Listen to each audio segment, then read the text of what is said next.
বিসমিল্লাহির রহমানির রহিম। উপস্থিত সাংবাদিক ভাইবৃন্দ এবং আপনাদের মাধ্যমে আমি দেশবাসীকেও বলতে চাচ্ছি, প্রথমে আমার সালাম, আসসালামু আলাইকুম।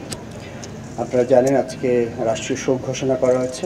গতকালকে আনুমানিক 1টার পরে 1:13 মিনিটে একটা আমাদের জঙ্গি বিমান প্রশিক্ষণ করার সময় বিধ্বস্ত হয়েছে রানওয়ের খুব নিকটে, এবং সেই ক্র্যাশ সাইটটা ছিল মাইলস্টোন স্কুলের একটা বিল্ডিংয়ে, যেখানে আমরা অনেক কোমলমতি ছাত্রছাত্রী এবং শিশুসহ অন্যান্য শিক্ষক এবং অনেকের আমরা নিহত হয়েছেন।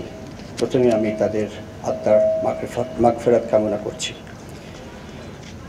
এছাড়াও অনেকেই আহত হয়েছেন এবং তারা বিভিন্ন হাসপাতালে চিকিৎসাধীন আছেন। আমি এখানে আসার আগেই সিএমএইচে দেখে এসেছি। ওয়ার্ল্ড ইউনিটি যাবো ইনশাল্লাহ একটু পরে, অন্যান্য জায়গাও যাওয়ার ইচ্ছা আছে। সবাই চিকিৎসাধীন আছে এবং যারা ওখানে ছিল তাদেরকে আমরা যত দ্রুত সম্ভব উদ্ধার করে এবং হেলিকপ্টার ব্যবহার করে এবং ফার্স্ট রেসপন্ডার হিসেবে সেনাবাহিনী এবং বিমান বাহিনীর উদ্ধার কর্মীরা গিয়েছিল, সাথে ফায়ার ব্রিগেড অন্যান্য যারা ছিল সবাই তাতে রেসপন্ড করেছিল, এবং আমরা যত দ্রুততম সময়ের মধ্যে সম্ভব আমরা তাড়াতাড়ি তাদেরকে এনে চিকিৎসা দেওয়ার ব্যবস্থা করেছি। এছাড়াও আমি নিহত এবং আহত সবার শোক সন্তপ্ত পরিবারের প্রতি আমার আন্তরিক সমবেদনা জানাচ্ছি আপনাদের মাধ্যমে। আল্লাহ আমাদের সকলকে ধৈর্য ধারণ করার ক্ষমতা দিন এবং এই শোক যাতে কাটিয়ে উঠতে পারি সেটাই আশা করি, সেই শক্তি যাতে আমরা পাই। পাইলট আপনারা জানেন, অনেক মিডিয়াতে অলরেডি এসছে, আপনারা দেখেছেন যে পাইলট যখন বিমানটা তার নিয়ন্ত্রণের বাইরে চলে যাচ্ছিল, সে তার সর্বোপরি চেষ্টা করেছে বিমানটাকে একটি খালি জায়গায়, বিশেষ করে ওই মাঠটাই পেয়েছিল যেখানে সে নামানোর চেষ্টা করেছিল, কিন্তু তারপরে তার শেষ চেষ্টা সফল হয়নি বলবো, কারণ বিমানটা আছড়ে পড়েছিল ওই বিল্ডিংয়ের উপরে।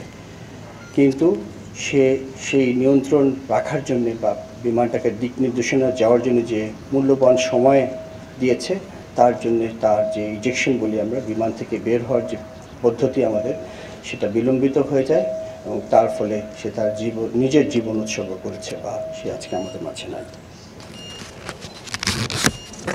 এই জন্যে আমি একটু আগে আমরা তার ফিউনারাল প্যারেড বা জানাজা করলাম। আমি তার আত্মার মাগফিরাত কামনা করছি আবার, এবং তার শোক সন্তপ্ত পরিবারের প্রতি আমার গভীর সমবেদনা জানাচ্ছি। আপনারা অলরেডি দেখেছেন গতকালকে থেকেই দেশের এই বিপদের সময় আমাদের মাননীয় প্রধান উপদেষ্টা, অন্যান্য উপদেষ্টাবৃন্দ, বিভিন্ন রাজনৈতিক দলের নেতৃবৃন্দ, আইন শৃঙ্খলা বাহিনী, চিকিৎসকবৃন্দ, ফায়ার সার্ভিস, স্বেচ্ছাসেবী, বিভিন্ন সেবা প্রদানকারী সংস্থা, সাধারণ ছাত্র, শিক্ষক ও সাধারণ জনগণ কাঁধে কাঁধ মিলিয়ে পরিস্থিতি মোকাবেলা করেছে। এই ধরনের যখন আমরা ঐক্যবদ্ধভাবে কাজ করি, তখনই আমরা বুঝতে পারি যে আমাদের যে কোনো ধরনের বিপদে আসলে আমরা কতটা ঐক্যবদ্ধ হতে পারি, এবং সুন্দরভাবে কালকে আমরা সবাই মিলে কাজ করেছি এবং উদ্ধার করতে সক্ষম হয়েছি। অবশ্যই সেনাবাহিনী এবং বিমান বাহিনী প্রথম দিকে গিয়েছিল এবং তারা তাদের বিশেষ উদ্ধারকারী যেসব যন্ত্রপাতি আছে, বিমান বাহিনীর হেলিকপ্টারের মাধ্যমে তারা ফার্স্ট রেসপন্ডার হিসেবে সমস্ত আহতদেরকে এবং নিহতদেরকেও নিয়ে এসেছিল ওখান থেকে।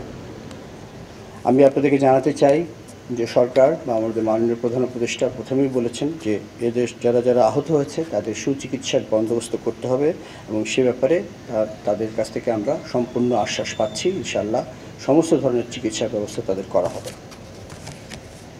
সরকারের পাশাপাশি বিমান বাহিনীও সবসময় হতাহতের পাশে থাকবে এবং থাকছে। আহতদের সুচিকিৎসা নিশ্চিত করতে যা করণীয় আমরা সব কিছু করব। ইতিমধ্যেই গতকালকে আমরা একটি উচ্চ পর্যায়ের তদন্ত টিম গঠন করে দিয়েছি। তারা অতি শীঘ্রই এই তদন্ত করে বের করবে যে কী ঘটনা ঘটেছিল, এবং তার ভিত্তিতে আমরা ভবিষ্যতে যদি কোনো কিছু ভুল ত্রুটি থাকে তার অবশ্যই ব্যবস্থা নেব। আপনাদের মাধ্যমে আমি দেশবাসীকে একটা বিশেষ অনুরোধ করতে চাই, সেটা খুব জরুরি আমার জন্য আপনাদের মাধ্যমে বলা। সেটা হচ্ছে, দয়া করে আপনারা দেশের এই বিপদের সময় সোশ্যাল মিডিয়ার বিভিন্ন গুজব, মিস ইনফরমেশনে কান দিবেন না, একটি শক্তিশালী বিমান বাহিনী দেশের স্বাধীনতা ও সার্বভৌমত্বর জন্য অপরিহার্য। দয়া করে গুজব ছড়িয়ে দেশের সার্বভৌমত্বের এই স্তম্ভকে দুর্বল করে দেবেন না। এই মর্মান্তিক দুর্ঘটনায় আপনাদের সবার মতো আমারও হৃদয় ভেঙে গেছে। আপনারা জানেন যে আমি মাত্র সফরে বেরিয়েছিলাম, একটা জরুরি সফর ছিল। আমি ওই বিমানবন্দর থেকেই সরাসরি ফিরে এসেছি আজকে সকালে। যখন সংবাদ পেয়েছি আমার বাকরুদ্ধ হয়ে গিয়েছিলাম যে অনেক দুর্ঘটনাই হয়েছে সারা বিশ্বে বিমান বাহিনীতে, বা বিমান দুর্ঘটনা আমরা জানি হইতেই পারে, কিন্তু এই ধরনের একটা হয়েছিল কিছুদিন আগে আমাদের প্রতিবেশী দেশে, যেখানে জনগণ অনেক মৃত্যুবরণ করেছে। আজকে গতকালকে আমাদের দেশে একটা হয়েছে। সেই ধরনের দুর্ঘটনা খুব সচরাচর হয় না।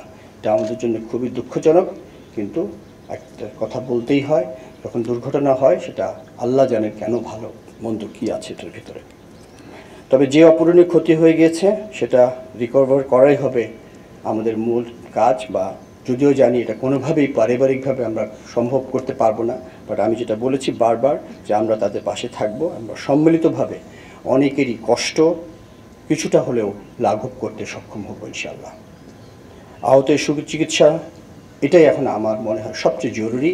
যারা আমাদের মাঝে এখনও অসুস্থ হয়ে আছেন বা আহত হয়ে আছেন, তাদেরকে আমরা সর্বাত্মক চিকিৎসা প্রদান করব এবং তারা যাতে সম্পূর্ণভাবে সুস্থ হয়, সেটাই আমাদের মূল লক্ষ্য। এই বিষয়ে আমি আপনাদের সকলেরও বা যারা আছেন সবার সহযোগিতা কামনা করছি। আরেকটা কথা আমি বলতে চাই আপনাদের মাধ্যমে to the international media, that the same thing which you have heard, the incident has taken place and we are doing our inquiry. It was